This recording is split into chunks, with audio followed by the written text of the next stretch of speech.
В одной далекой деревне, спрятанной между холмами и густыми лесами, жила старушка по имени Марья Петровна. Пожилую женщину в деревне никто не любил.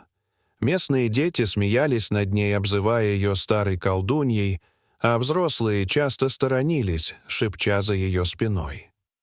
Марья Петровна редко выходила на улицу, но если она все-таки появлялась, ее окружали насмешки и злые шутки.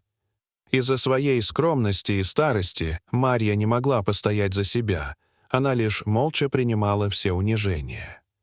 Но однажды все изменилось.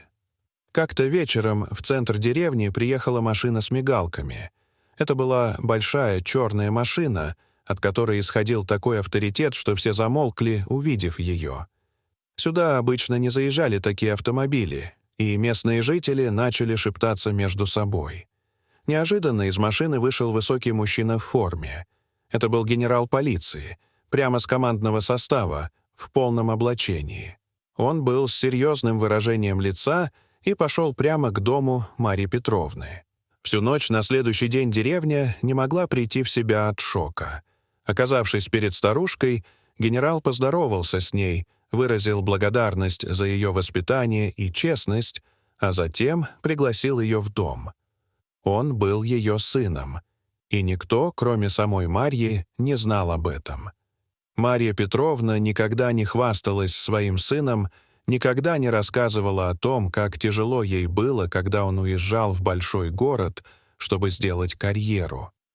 Она пережила все тяготы жизни, но всегда гордилась им молча. Он был одним из самых уважаемых в своей профессии и теперь пришел, чтобы забрать свою мать из одиночества. Весть о генерале быстро разнеслась по деревне.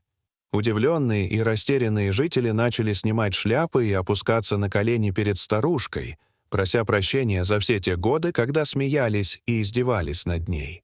Мужчины, которые когда-то называли ее «старая ведьма», теперь становились на колени, извиняясь за свою грубость. Женщины, которые ее избегали, теперь краснели и просили прощения, осознавая свою жестокость. Марья Петровна лишь молча смотрела на них, не ожидая такой перемены. Но в ее глазах не было злости, только легкая печаль. Она не нуждалась в извинениях. Ей было все равно, что думали о ней эти люди. Главное, что она была горда за своего сына, и теперь она могла вернуться к нему. С того дня жители деревни начали смотреть на нее по-другому. Она стала символом того, что за внешней простотой и скромностью может скрываться настоящая сила. И хотя она так и не стала для всех любимой, у нее появилась своя особенная гордость. Она больше не была просто старухой в глазах этих людей. Она была матерью генерала полиции.